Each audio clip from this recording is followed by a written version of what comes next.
How Did That Get in My Lunchbox? The Story of Food by Chris Butterworth, illustrated by Lucica Gagliotti. One of the best parts of the day is when you lift the lid of your lunchbox to see what's inside. Your parents have packed in with lots of tasty things to eat. They probably got all the food from a grocery store, but food doesn't grow in stores. So, where did it come from before it was in the store? Just how did all this food get in your lunchbox? How did the bread in your sandwich get into your lunchbox? A farmer planted seeds in spring, and by summer they grow into tall, waving wheat with fat, ripe grains at the tip of every stalk. The farmer cut the wheat with a giant combine harvester and sent it to a flour mill. The millers ground the grains into flour. The trucks took the flour to a bakery.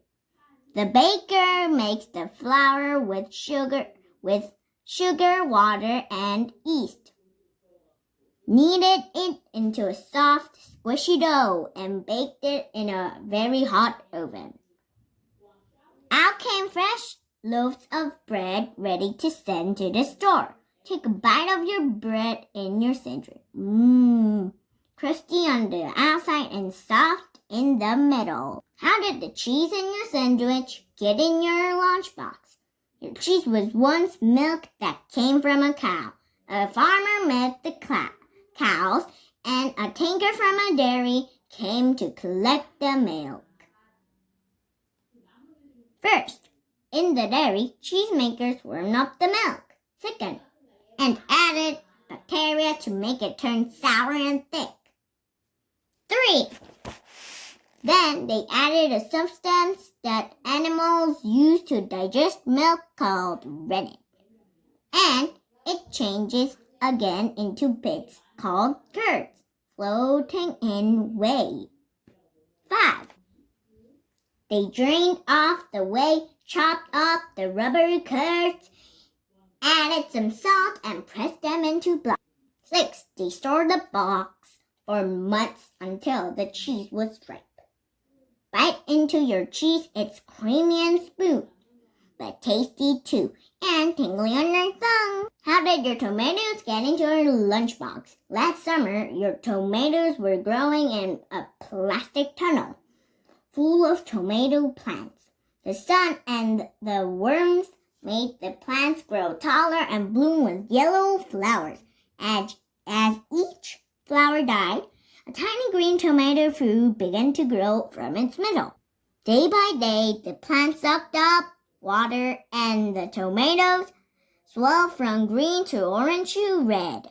When bunches of ripe scarlet tomatoes dangled from the branches, the girl picked them, sorted them, packed them, and sent them to the store. Pop one in your mouth and squish the sweet sour juice out.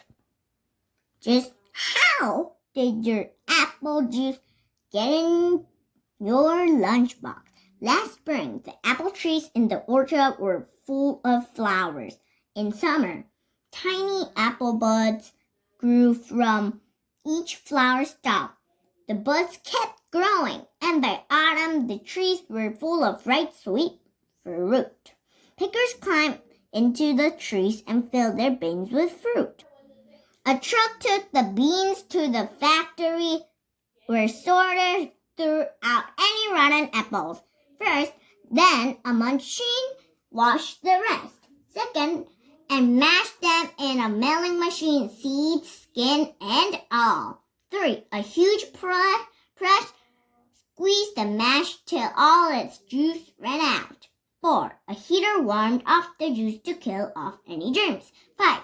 And poured it into cartons. Suck hard on your star to taste the apple tang. How did your carrots get into your lunchbox? Last spring, your carrots were growing in a field of vegetable farm. You wouldn't have seen any carrots then, just long rows of feathery leaves. As the leaves grew taller in the summer sun, each carrot root pushes deeper into the earth, soaking up water and turning orange.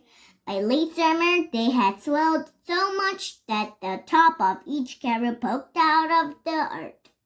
Pickers pulled them up then. Then, the carrots were washed and packed into trucks. Bite into your carrots. See just how sweet and crunchy it tastes. How did your clementine get into your lunchbox? Early in summer, the trees in the clementine grove were full of sweet-smelling waxy flowers. As the flowers died, a tiny green clementine berry began to grow out of each one. The clementine swelled in the warm sun, turning from green to yellow. By the time cooler winter weather arrived, the clementines had turned orange and were so heavy and full of juice that they made the branches droop. Pickers climbed ladders to reach them. They had to wear gloves so they didn't bruise the tender fruit inside the skin. They washed them and packed them, and the growers sent the boxes in trucks to the market.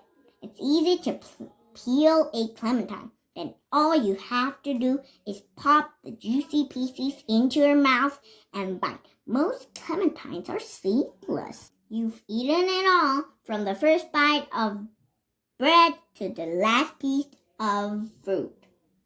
It came from fields and farms, from orchards, from groves, and from dairies.